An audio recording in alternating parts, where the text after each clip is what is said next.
slide. So a little bit about Pepco Holdings. First is that we have 2 million customers, 3 different operating companies in 4 different jurisdictions. So again, a lot of different looks. And what I want to also highlight is that we have a lot of different environments in which EVs live. We have the dense urban area of Washington, D.C., its suburban surroundings, and we also have less populated areas or more spread populated areas in our Delmarva Power and Light territory, which is on the Delmarva Peninsula and into Delaware. And then we also have Atlantic City Electric, which has a balance of a lot of different kinds of communities. Our goal is to try to meet these diverse needs and the nuances of each community when it comes to electrification, because as I'll show, no two segments, 2 communities are alike when it comes to electrification. I know it's often spoken of as transportation electrification. It's made up of a lot of different components and a lot of different sub-segments that we need to be mindful of. Next slide. A little bit of baselining because I am the first presenter, although I do believe this is going to be pretty familiar to most folks, but we do have 3 basic charging levels, level 1, level 2, and DC fast charging. Level 1 charging, you're in that 3 to 5 miles per hour charging time range, and that's your standard 110 outlet. Level 2 charging is the same as your washer dryer unit in your home, typically residential charging and also commercial charging levels, where you're basically parked for longer periods of time. It will take about 4 to 6 hours to fully charge a vehicle, depending on the size of the battery. And then DC fast charging, which is, as indicated, a very wide range, 50 to 350 kW, a substantial amount of load, and getting faster, actually.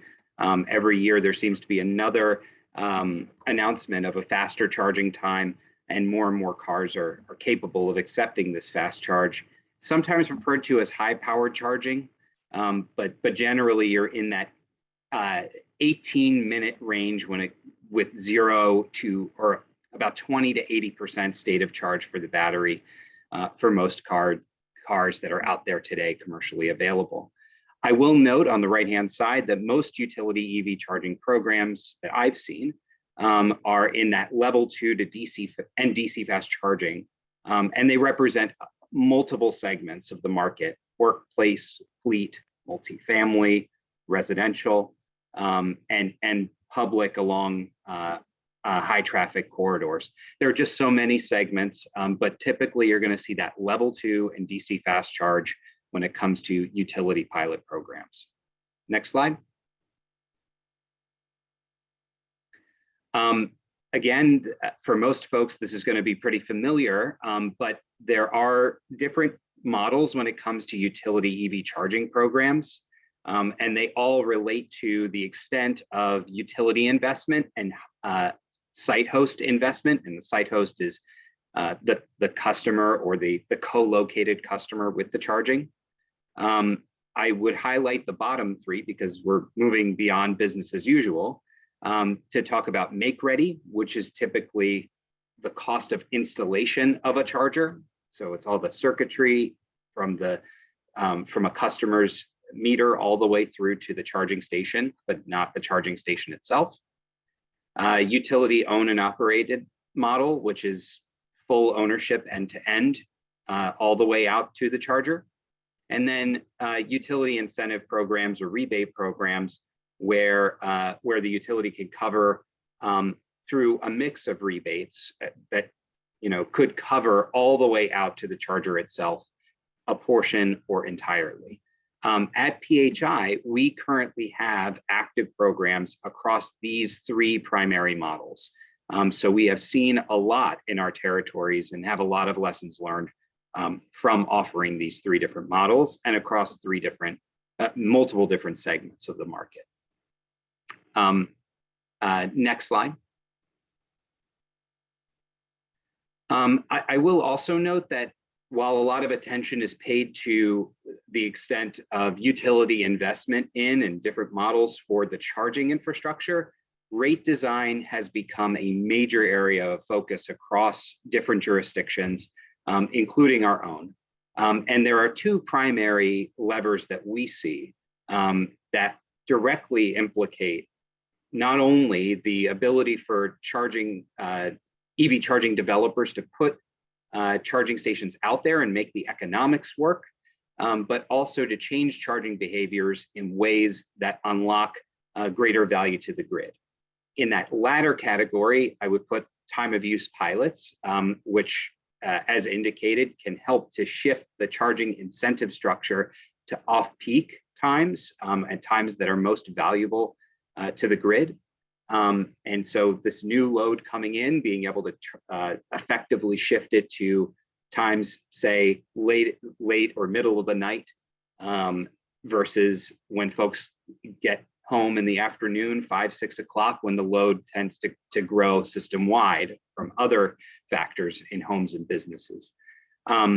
They have been shown to be effective in study after study, and we have deployed them deployed or studied them in 3 different jurisdictions at this point. We are seeing ourselves that they are very effective, and at scale could be even more effective, but they can be tailored to each jurisdictional need. It can be quite aggressive. That is a low cost for that EV charging in off-peak times, or they can be slightly less aggressive, but maybe more scalable. And they can take place either whole house or can be pinpointed to the EV charging load that's referred to as an EV only time of use rate. Again, we've seen and had lessons learned from multiple jurisdictions of exploring the how you implement a time of use rate effectively. And the second is demand charge solutions. As I talk to a lot of the EV charging providers out there today, and I used to work for one myself, many would tell you that demand charges are absolutely critical to address and provide a solution for in this early stage of the market.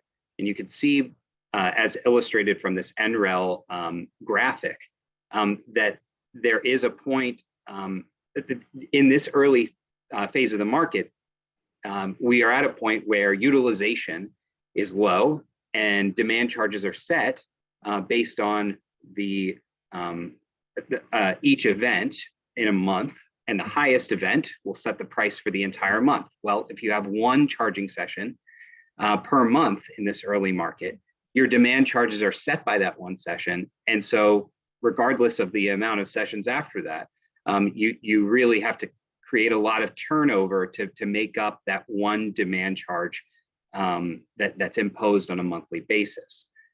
So especially with, you can see on the right-hand side, especially with 150 kW charging at 4 plugs, you need quite a lot of charging events per day to make it so that you're getting even with that demand charge. And over time, the hope is that there is enough volume in the market, that is charging events and enough folks driving EVs utilizing these DC fast charging stations to overcome the hurdle of the demand charge. Some solutions out there are, and we've piloted them in Maryland, are demand charge credits or offsets. They're sometimes referred to as demand charge holidays. Others are more related to the base level rate design. That would be changing the rate design to reflect the specifics of DC fast charging in particular. There are a lot of different ways of doing it. I think there are a number of different solutions that could be out there, but it's still something that's an active area of conversation in the industry. Next slide. So as I mentioned, I won't drain this slide. As I mentioned, we do have a number of pilots underway across the PHI service territories. As Chairman Stanek mentioned, we do have in Maryland and Delmarva Power and Light in Maryland, a multiple segment offering and multiple model offering. So really getting a good base case for charging at both DC fast and level 2. We also have some rate design offerings, including that demand charge credit and a time of use rate. We are exploring both or deploying both utility ownership for public charging solutions and incentive models for some of the other segments of the market. Both have been shown to be effective and on their way. And I think we have a lot of lessons learned from the early stages of getting these programs up and running and getting them to a point of real saturation and adoption. In Pepco DC, we have DC fast charging in level 2, but it's focused on make ready as the model. That is that offset of the installation costs of a charging station. And Pepco DC is a very interesting use case, a very interesting case because of its urban setting and densely populated setting where real estate is really hard to come by. And that's one of the major observations that we've seen, is that it takes a lot more diligence and a lot more time and consideration to deploy in this kind of environment. And then Atlantic City Electric, we have about 6 different segments. I don't think I mentioned all of them there, that are covered, different incentive levels, all focused on make ready and rebate solutions for both DC fast and level 2. And that program just launched in November, so pretty early on in the process. And it is also a 5-year program. So we have a lot of different programs to draw upon, different experiences. Next slide. Some of the lessons learned, and just given time, I'll focus on this as probably my last slide, and can circulate the true last slide with the group after the call. But some of our lessons learned is that, number one, different segments may require different models of utility investment, or maybe more effective. I've heard a lot of conversation, for example, around how we can incentivize private charging companies or third-party charging companies to go into low-income or underserved communities with charging solutions. That may be a good use case for a utility own and operate model to provide that equitable distribution. In other parts of the market, a rebate-based approach might be more useful in driving that private investment and getting some of that site host contribution to the charging deployment and getting that skin in the game. So you might have to take different segments with different models of utility investment to meet the market nuance. And number 2 there is related, in that you can create a different tailored approach to every segment by right-sizing rebates and cost coverage to meet the needs of each segment. So a commercial fleet might have the means to meet some of the costs of deploying charging on site, while in some other parts of the market, like a commercial installation for public charging, might be a little bit more costly, and we might have to scale up that incentive to make sure that charging gets out there. Rate designs are becoming a game changer. I think that I mentioned that earlier, but I will just say that it takes a lot of time and diligence to put together the right kind of sustainable rate design for EV charging, to not only get more charging out there, but also to be grid beneficial. We have to be flexible to the program designs and make sure that we can enhance programs over time to be able to right size and tailor to the needs. To back up those enhancements, we'll need some data, and smart charging solutions provide that data, and it's invaluable to us as we look at ways of modifying our programs, enhancing our programs, and to draw as much grid benefit as possible. And then finally, and I probably could put it in number 1 if I could reconfigure these, but marketing and education is so important to making these programs successful. I can't stress it enough, that we really need to be out there educating communities and customers and site hosts about the benefits of charging on their sites. So I appreciate everybody's time today, and I look forward to your questions and happy to share all of these lessons learned. Great. Thank you very much, David. Please hold your questions for David. That was a fast 15 minutes, and we will get you his complete slide deck afterwards. Now we'd like to turn to Dr. Joy Wang. She's an engineer in the Electric Ops Division of the Michigan PSC. Before she joined the PSC, she was with the Michigan Energy Office, where she developed, implemented, and managed grant projects on diverse energy topics, including authoring a study optimizing EV charging stations along Michigan's transportation corridors. So I'll turn it over to Dr. Wang. Thank you so much for the introduction, Chair Stanek. Today, I'll be speaking with everyone about Michigan pilot learnings, actions, and future steps. Next slide, please, Jasmine. Before I begin, I want to have a short disclaimer that the views expressed in this presentation are my own. They are not of the Michigan Public Service Commission. The commission speaks through its own orders. Next slide. I'll first cover the My Power Grid Energy Programs and Technology Pilots Work Group, which is not EV specific, but part of Michigan's efforts to provide greater structure around pilot programs.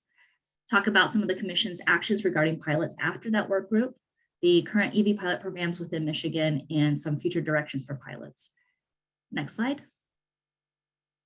So My Power Grid is in case number U-20645. It's a focused multi-year stakeholder initiative to help maximize the benefits of the transition to clean, distributed energy resources for Michigan residents and businesses.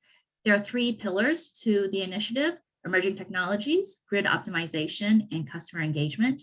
And under each of those pillars, there are multiple work groups. Next slide. The Energy Programs and Technology Pilots Work Group is one of the work groups under the customer area of My Power Grid. The commission asked staff to propose objective criteria to use when evaluating proposed utility pilot projects. And as part of that, they also wanted us to investigate past commission approved pilots, understand the outcomes and apply lessons learned from existing pilot projects, identify pilot best practices, identify potential areas for future pilots, and to engage with our utilities and stakeholders throughout the process. So as staff lead for that work group, I helped oversee staff's review of approved pilots, our utility survey, our 7 stakeholder meetings, and our literature review, which all helped inform our staff report and recommendations. Next slide. So in our review of the approved pilots since 2008, we actually found that the information about pilot design, success criteria, and evaluation methods were just really sparse in the materials that we could find in our e-docket system. We also found that the term pilot was very loosely applied. There was not a consistent definition that was being implemented, and one was not available. Staff and commission also did not often provide guidance regarding pilot goals or best practices, but the commission was more likely to provide guidance in one of its own motions versus other orders. And even though there were a variety of pilots that were being explored in Michigan, staff found that technology pilots were the most popular. Almost about 1/3 of the pilots were technology focused. Next slide, please. We also sent out a survey to our utilities, our electric investor-owned utilities within Michigan, and we asked them about their pilots from 2008 to 2019. And they reported back a number of pilots from us, which we then compiled and analyzed. And the utilities actually reported that the majority of the pilots had required reporting, which differed from what staff found when we looked into our e-docket system. We actually found lower incidences of required reporting and even fewer reports that were actually filed to the docket system. And we think that this suggests that much of the utility pilot reporting was informal reporting, perhaps like presentations to staff or stakeholders that weren't actually filed to the docket. We also found that about 35% of the pilots became a permanent program, and that technology pilots, once again, were the most popular. About 93% of the pilots had some type of technology component to them. Next slide, please. So there were a lot of questions that were prompted by this review and the survey, and we conducted a stakeholder process to help answer some of those questions, as well as the ones the commission originally tasked us with. First, should pilots be defined? There are some areas that use the term pilots, other people use demonstration projects, and we kind of wanted to understand the differences between these and whether Michigan should adopt a consistent definition for pilots. We wanted to better understand pilot best practices, especially as it pertained to pilot design and evaluation, how stakeholders should be engaged with, formalized pilot reporting, and public availability of the pilot results and data, especially if others could possibly learn from the pilots and perhaps not have to conduct the same one themselves. We also wanted to better understand our utilities' current pilot processes. And as I shared earlier, 65% of these pilots weren't becoming permanent programs. So what happens when those pilots don't become a permanent program? How are those learnings used? We wanted to better understand that from our utilities. And lastly, should more uniform commission guidance on pilots be provided? Next slide, please. So after a lot of generous input from stakeholders and a lot of very generous subject matter experts, staff came up with 5 main recommendations. The first one was to establish and promote foundational goals and vision for future pilots within Michigan. And the commission did do this in its October 29th, 2020 order about our work group. We also recommended that the commission adopt a definition for pilots, as well as the objective criteria that we recommended for evaluating future pilot proposals. In particular, staff suggested that a comprehensive pilot plan be submitted with future pilot proposals where they covered the pilot need and goals, the design and evaluation, the project costs and timeline, and stakeholder engagement plan. We also were interested in a variety of public interest variables that we wanted to be included if they were applicable. And the commission in their October order said that they were interested in adopting these, but wanted more public comment. So my power grid is really focused on electric utilities, and the definition and objective criteria would apply to all utilities under its jurisdiction. So they wanted an opportunity for natural gas utilities to comment, as well as other stakeholders who didn't participate up to this point. But in February of 2021, the commission did adopt the revised objective criteria as well as the pilot. So now we have a definition for pilots in Michigan, where a pilot is a limited duration experiment or program to determine the impact of a measure, integrated solution, or new business relationship on one or more outcomes of interest. Staff also recommended a streamlined pilot review process because we heard from our utilities that sometimes they didn't feel they had enough agility to address customer needs through pilots, that there was some lag between when they proposed a pilot in a rate case to when it was approved. The commission did reject this recommendation as they felt like the current processes were, kind of addressed this and allowed enough flexibility, especially through the ex parte process.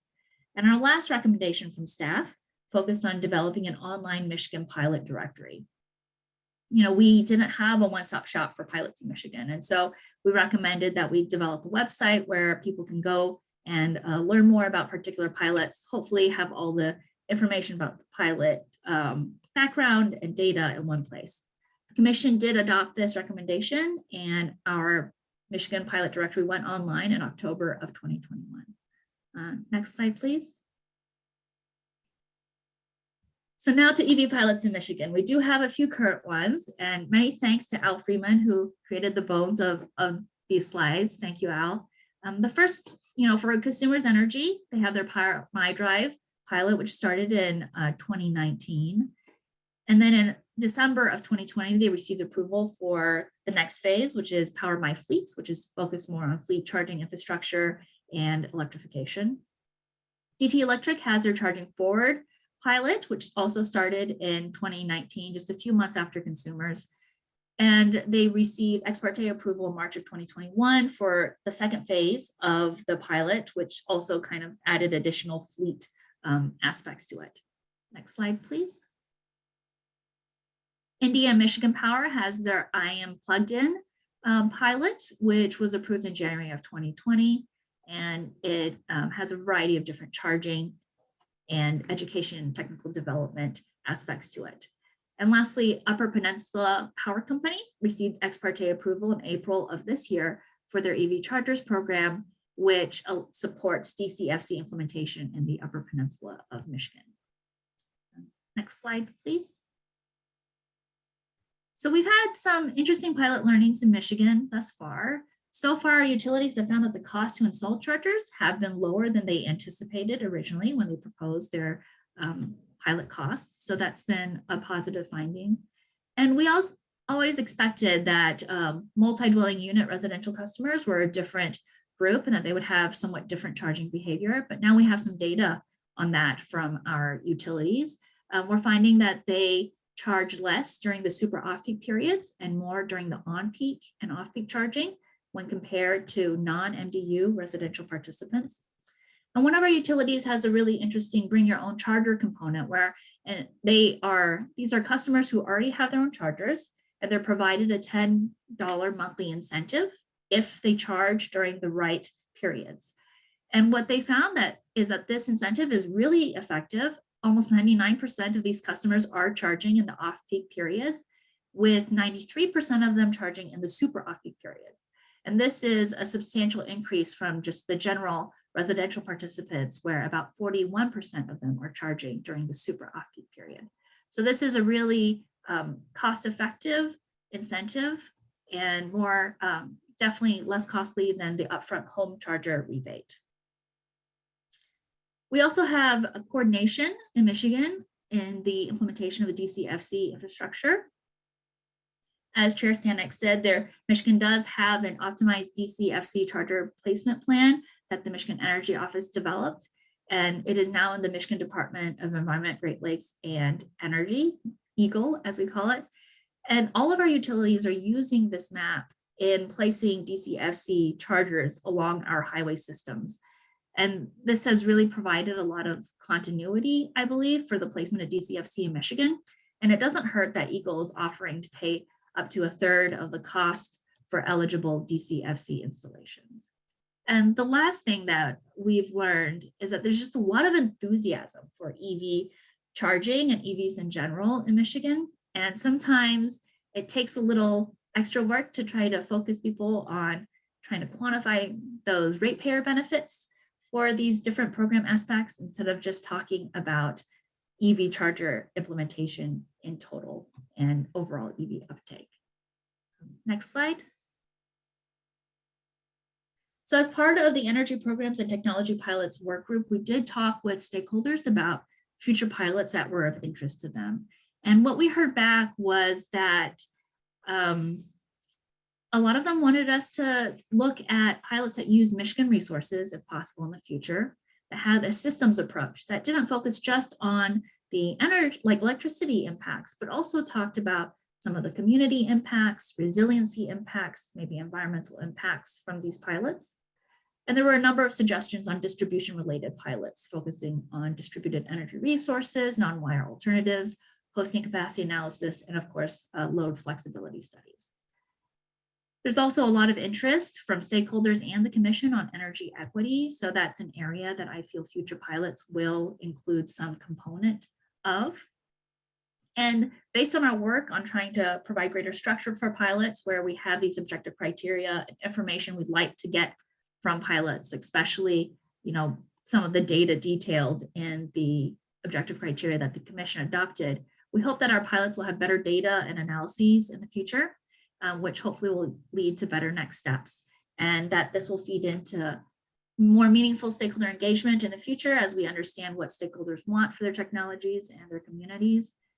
That will help improve our future utility pilots and programs, and hopefully create a regulatory framework that supports new technology development in an equitable fashion within Michigan. Next slide, please. So thank you all so much for your time today. If you have any questions, happy to answer them if we have time. If not, please send me an email and I will do my best. Thank you. Thank you, Dr. Wang. As home to the U.S. automotive manufacturing industry and with your former governor as now Secretary of EVs, as I like to call her, I expect Michigan to continue to be a leader. We'll start with questions in just a bit. We already have a good question from Christopher Irwin in the box, but at this point we will hear from Dr. Holmes Hummel. He's the founder and executive director of Clean Energy Works. It's an organization designed to accelerate investments in clean energy, the economy, on terms that are both fiscally sustainable and financially scalable. So Dr. Hummel, your presentation is up if you're ready to begin.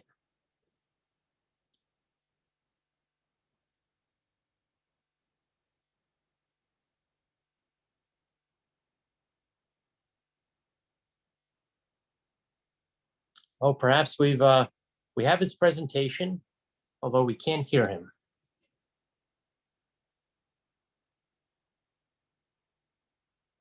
Oh, Dr. Commissioner, Hummel, can you hear me now? yes, we could hear you. We saw you for a second, but your camera went off, but we could hear you. So if you're ready.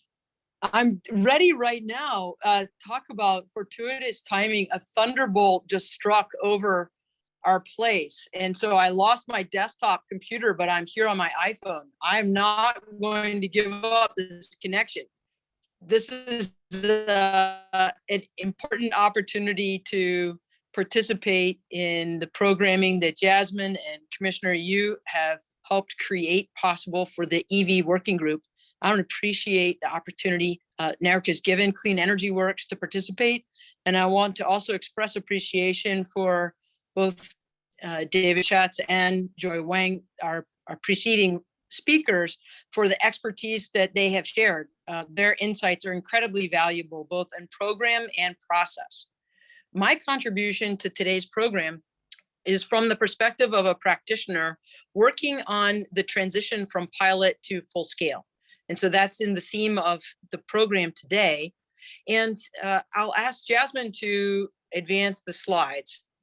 You can move forward to the next slide there, Jasmine, to show that Clean Energy Works, unlike our two prior speakers, a for-profit company, and Joy, of course, appropriately disclaiming her views from the regulatory commission, still nevertheless speaking from a regulator's perspective, are complementary perspectives to the one that Clean Energy Works brings as a public interest-oriented organization focused on accelerating the transition to a decarbonized clean energy economy.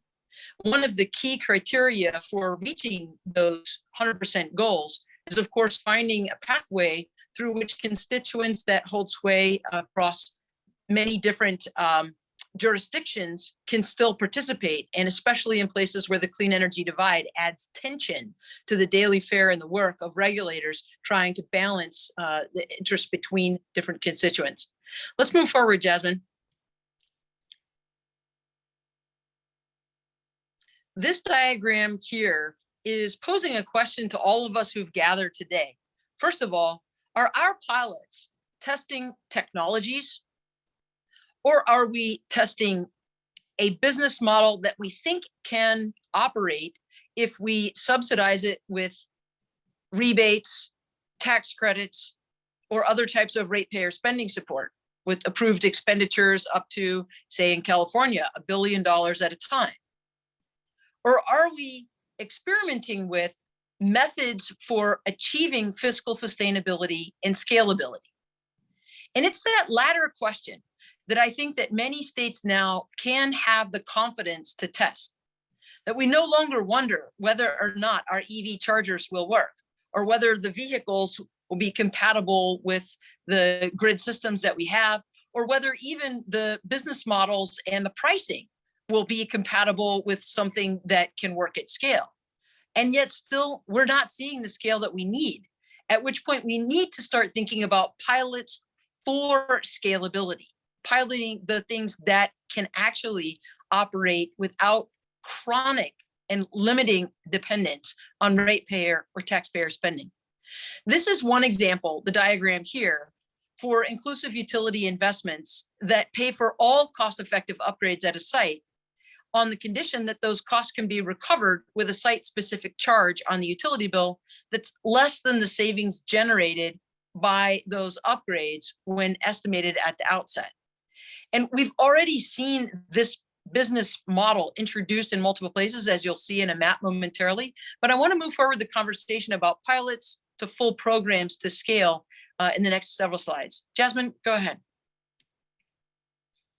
We can skip the header here on who is everyone to point out that there has been an interrogation about the segmentation of who gets electric transportation and mobility, who has fossil-free options. And we basically have segmented the marketplace into some big categories. People who are presumed to have an income level that is too low to be able to access upgrades on their own, and rely perhaps on federally funded transportation options like the Federal Transit Administration's entire bus fleet of 75,000 diesel buses, or that they may be wealthy enough to qualify for a line of credit and they can go out and buy a Tesla on the other side, on the right-hand side.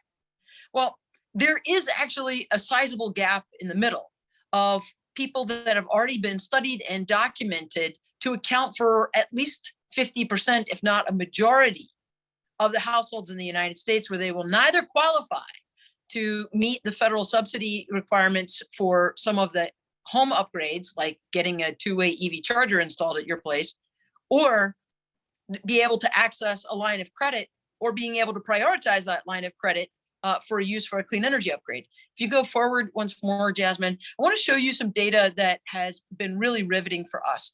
This is on the red stripe at the bottom, a 50-year data set, a testimony to the federal willingness to pay for clean energy upgrades as a portion of the households. 50 years of data where the biggest blips are monumental federal policies like the Recovery Act or the most recent Infrastructure Investment and Jobs Act. That's the tip of the little triangle that you see marked at 2022. When in fact, in order to meet the national commitments to the world that have just been renewed in the last year, the actual pace of deployment would be on average 4 million households per year for the equipment that we know is necessary to decarbonize the buildings and the transportation sector. So you can take any number of households in any state jurisdiction represented on today's call and find 4% of that number, and that is a relevant scale for deployment when we're on path to meeting 100% targets even as late as 2050. Let's keep moving. In March, the national labs released data from a 10-year longitudinal study that essentially tracked the progress of pilot projects that were then turned into full-scale programs in 4 of the most successful states, not reporting data from any of the states that failed to sustain their programs over 10 years, or the states that declined to share their data. Those states that were able to disclose their data included New York, Michigan, Pennsylvania, and Connecticut, all of them being quite well positioned to introduce scalable financial solutions for all cost-effective clean energy upgrades, including two-way EV chargers or other types of mobility supporting equipment. It turns out that after 10 years, none of those 4 states were able to report that in any year they had been able to reach more than 0.1% of the households. In a whole decade of pilot project effort and then full-scale program effort with state and federal support, they were on track to reach 10% of their customers by the next century. That is why we would not be able to accept these results, even of a full-scale program, as being responsive to the challenges we face, which is a call for more experimentation. There's one more thing to note about the federal data set that was released in March, and that is that even though it was only 0.1% of the households or less that were able to be served by these financing programs, it turns out that 90% of those beneficiaries were people who actually had prime credit scores, super prime credit scores, or beyond super prime credit scores, which means that less than 10% of the ratepayer and taxpayer money spent on these programs actually reached people who needed it. The other 90% went to people who probably could have received the financial support through a drive-through consumer loan program. This is sobering for us, and it puts us back at the drawing board for thinking about scalable fiscal solutions for electric mobility and building decarbonization together. Let's go forward, Jasmine. The takeaway from this segment of my remarks is that what we commonly think of as a donut hole, or at least half of the households being underserved by our pilot programs and our full-scale programs for lack of being able to clear the upfront cost barrier, is probably something with more dimensions closer to an onion ring than to a donut hole. and that the implicit cap on the level of political support available to authorize ratepayer and taxpayer spending leaves us with a relatively slim amount of the market that can be reached with those business models and programs. And if we rely on consumer financing as a solution for everyone to fend for themselves, we should expect not to reach our targets in time. Let's move forward. So weeks after the Lawrence Berkeley National Lab published their data, the EPA released a new resource hub called Inclusive Utility Investment Resource Hub. This is not the first time that the federal government has tried to be responsive to this cardiac arrest in the marketplace. In fact, the Better Building Solutions Center had issued an issue brief through the Clean Energy for Low-Income Communities Accelerator in 2016. You can find this resource hub online, but I want to complete my remarks so we can move to discussion. Let's go ahead, Jasmine. All of the places on this map that are dark blue already have state officials that have approved inclusive utility investment for site-specific investment and cost recovery. The green dots are places where pilot programs are moving into full-scale programs. And the places that are light blue are places where state proceedings, either regulatory or legislative, are underway in order to fast track the authorization of utilities to make site-specific investments with site-specific cost recovery on terms that protect consumers and provide a pathway to ownership for those beneficiaries. Let's move forward. The basic value proposition for both the utility and the customer is we want to lower your energy bills, all of your energy bills, not just your electric bill, but your full total energy bill, and upgrade your place with electric mobility or building decarbonization with little or no financial risk to you and modest or no out-of-pocket payment. And we, the utility and our partner program operator, will make sure this is done right and generate savings because our cost recovery in the tariff depends on the upgrades working. If the upgrades break, our cost recovery ends. So we're in it with you. And that alignment has proved to be very powerful. Let's move forward. The basic cash flow for how this works in all of the states that have gained experience to date is presented to you on the screen. It's a whole nother briefing really to explain how this particular program works and how utilities first introduce it as a pilot and then as a full-scale program. But I want to point out something interesting that happened this year in Missouri, that one utility piloted the deployment of capital for site-specific upgrades with contractors that installed the equipment on site and the utility recovering those costs with a charge on the bill less than the estimated savings. And then the other utility on the other side of the state said, I see you, and I don't need to run another pilot to get the same results. I would like to go to a full-scale program right away. And we want to recommend that state officials use pilots from one utility to inform decisions at another in order to help them gain more fitness faster. Let's move forward. The pilots and the full-scale programs for building energy upgrades that include the EV charging equipment at the seams of the transportation sector and the building sector are here on your screen. Everything that is on the top row has already been demonstrated in the field as a fiscally sustainable and scalable business model for a utility somewhere in the United States. And on the bottom row, there are applications that are not yet operating at full scale, in part because there haven't been utilities or regulators that have approved those applications. I want to talk about the transportation ones and close quickly. Let's go to the next slide. Let's move past this one, Jasmine. For people who are interested in the results of the pilot programs, I can send you a link to that table so you can inspect the fine print. Here's coverage of a demonstration project in North Carolina, a vehicle to everything project, where a Nissan Leaf connected to the first Underwriter Laboratory listed two-way EV charger was able to demonstrate the value streams, not the technology. Remember, the technology had already been certified by Underwriters Laboratory. People were not testing the technology, but measuring the value streams in order to apply them to site-specific investment and cost recovery for this utility context. The Roanoke Electric results were stunning. And it turns out that they're likely to be replicable in virtually every utility in the United States.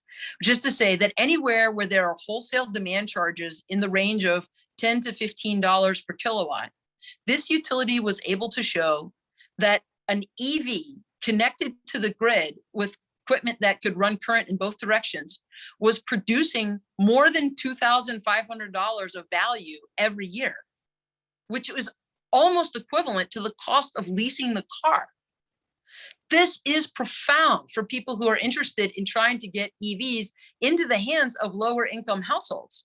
When you realize that the value streams that these vehicles can represent to the utility, even when slashed in half, would slash a car payment in half too. Let's go to the next slide. This was from 4 days ago or so. This was Wednesday or Thursday of last week. A picture opportunity in Los Angeles of the CEOs of 4 of the largest utilities in California, 4 major state agencies for air, transportation, energy, and utilities, and also companies and interest groups from other states as well. They all signed a memorandum of understanding to introduce more pilot projects, specifically on the equipment that allows the battery storage on board the vehicles to flow back to the buildings that are served by the grid and vice versa. This has immediate applications to places where energy assurance is necessary, vulnerable communities in climate disaster struck zones and other places. But it also allows us to retire peak power plants using gas faster with virtual power plants that incorporate the onboard storage from our EV fleets. Let's move forward to the last slide. Here in this gears diagram, you get the notional idea that regulators and the utilities that they regulate have essential motive force in turning the gears that allow people in each jurisdiction to gain experience, to climb an essential learning curve in order to exercise their fitness at a level of magnitude in terms of deployment that is actually commensurate with what's necessary to meet our state and national policy target goals. The state leaders can authorize programs like leadership by example with state fleets, or they can use that as a pilot platform, for example. They can also use public expenditures, as we've seen in multiple states, approving tranches of ratepayer-spended bundled projects. Basket after basket of ratepayers-funded programs have been demonstrated from so many different states, but without any indication that the Utility Commission could approve a basket 10 times that size. That is why it is important for the utilities also to seek and the regulators to promote the opportunity for utilities to experience investment pathways that clear barriers to deployment at scale. And one way to prioritize that in the public interest is to look at the places in every jurisdiction that already have hazard mitigation plans filed with the Department of Homeland Security. And by the way, that's every inch of every state. The Department of Homeland Security, twice every decade, approves the hazard mitigation plans that show which facilities in every jurisdiction are declared to be critical. And those critical facilities often include gathering spots for emergency recovery, which are often schools. Demonstrating that at a school, you can have on-site solar, high efficiency air conditioning heat pumps with broadband connected demand responsive capability, and on-site electric vehicles for both sedan, passenger, business, and the school buses with literally megawatt hours of onboard storage, providing energy assurance in the case where there might be a cascading blackout across a whole state or a region. This is a primary opportunity to demonstrate both the development of these integrated technology deployments and the scalability of the business model that allows a utility to capitalize those upgrades and recover their costs on fair terms. In the last bullet on this slide, I've offered 4 different starting threads for any state officials who are looking for a partnership at the federal level to help relax the toll on ratepayer spending, or at least leverage the ratepayer spending you've already authorized in order to get more impact for the states that you know best. Jasmine, I want to thank you for extending the invitation to participate in today's program, and I look forward to the discussion with all of the officials that have joined us today. Thank you. Thank you, Dr. Hummel. That was a very nice slide deck that you presented as well. And I think it sort of clearly showed leverage can lead to sustainability or scalability in terms of making the economics work out. So at this point, we'll turn to some of the questions. We only have a few minutes, but we'll try to get through a few of them. The first one from Christopher Irwin, and perhaps David Schatz, you could answer, is that based on our current trajectory with a lot of the early adopters who currently own and drive EVs, do those results from the pilots, are they going to be accurate when we blow this up in terms of having more of the general public drive electric vehicles? What are your thoughts there? I think that this early stage of the market is definitely giving us a sense for how to scale in that kind of environment. But I do think that things like rate design, absolutely, we have good benchmarks, and we've been working with the charging community to model out what a high penetration scenario looks like for utilization.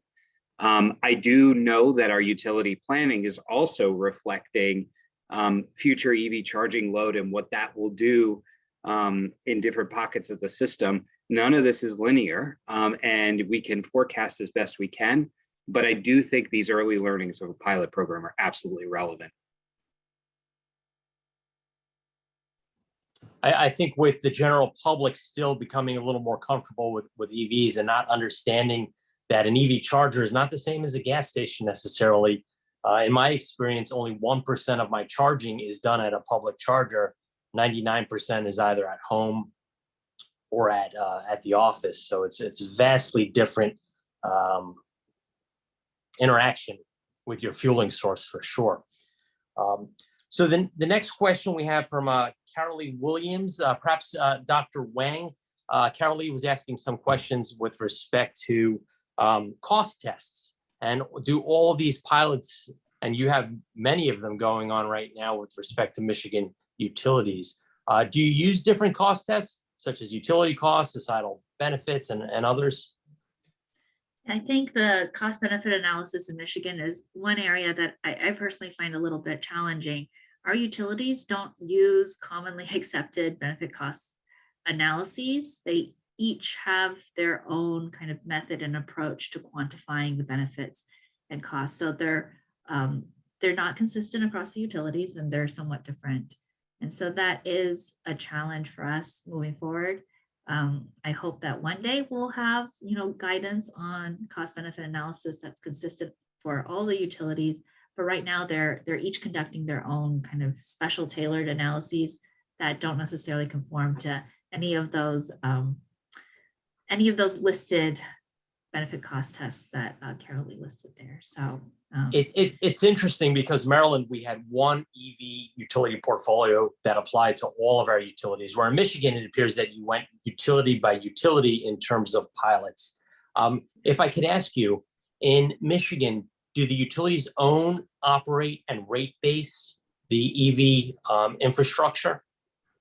So right now they're helping to pay for, like for the DCFC charging, it's about 1/3 of the cost. So like earlier I had shared, like Eagle can pay for 1/3 of the cost, the site host has 1/3, and then the utility helps with 1/3. And that 1/3 is usually the make ready. So they don't actually own the EV charging infrastructure. They just help, install all the infrastructure required for those installations. Thank you. And I saw that some of your pilots are running from 3 to 5 years. Our big portfolio is a 5-year project. But in response to Carolee's question, at the end of our 5 years, we are going to have a very rigorous look back, what worked, what didn't work. We'll look at all the numbers and determine using a number of cost tests, whether we should expand the pilot into a regular program, or do we just terminate it and say it was either successful or not successful. One thing that's going to be a game changer for many of the states is with respect to the IIJA money that's coming in to allow states to further develop infrastructure.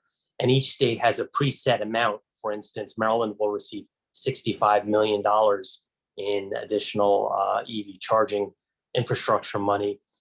So that will aggregate our chargers in Maryland, both private and utility-owned charging infrastructure. So Dr. Hummel, a question for you. We saw a lot of the leveraging, and based on your presentation, I'm operating under the impression that there's a lot of capital sitting on the sidelines, private capital, but they're just waiting for some signals from the government and the utility regulators. Is that a fair takeaway? I'm not sure that the capital on the sidelines can flow directly to the consumers. And that's, I think, the crux of what the federal government studies have shown. So the federal government is signaling to the state officials, there is no known path to reach your constituents without moving money through the wholesale financial markets. And that the bank's ability to do business with the utilities is superior to their ability to do business with your customers. And as a result, the utilities have a unique opportunity to actually reach everyone on a scale and time frame that's necessary, but only if their oversight boards will clear the barriers to site-specific investment. And that's what brings us to the learning edge, where in every state, there's someone that needs to go first. And in every state, there's an audience of people who can learn from that experience. And in every place, there's a chance to expand that application until it's not just HVAC upgrades or two-way EV chargers, but all of the upgrades that are possible in every place. And that's where we're starting to see states like Missouri, Kansas, Kentucky, Arkansas. You don't expect these states to be leading on this type of thesis, but it is actually proving to have superior properties for scalability. And that's why I think there's an intergovernmental conversation here between state officials and the federal government that's thinking about how to get to scale. And when you reference the oversight boards, you're specifically referencing public utility regulators, is that right? And also, there are, of course, thousands of publicly owned utilities and electric cooperatives that have boards that have equivalent opportunities. And as I mentioned previously, it's been very interesting. There are at least a dozen electric cooperatives that have experience in one or more states. And the investor-owned utilities and their regulators, the members of NARUC, we all know and love through this working group, actually never gained any experience themselves before they learned from the electric cooperative that was in their state that preceded them. In other words, it's possible to think about publicly owned utilities or privately owned community utilities as sites for pilots that can raise people's confidence to go forward in the for-profit space as well. Right. Well, I think, Dr. Hummel, you're going to get David Schatz a little nervous when you give too much to the co-ops, but I think there's plenty of opportunities to share in the utility space right now. But before we go, we have time for one more question. If somebody would just like to ask a question, turn off the mute. You could do that instead of placing your question inside the comment box.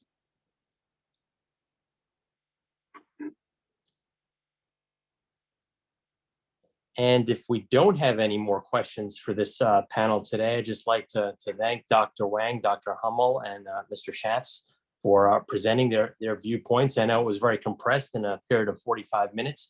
We do have their presentations, and with their permission, we will share them to all the work group members. So thank you again to the panelists, and I will now turn it over back to Jasmine. Thank you. Great. Thank you so much to our speakers. It was great to have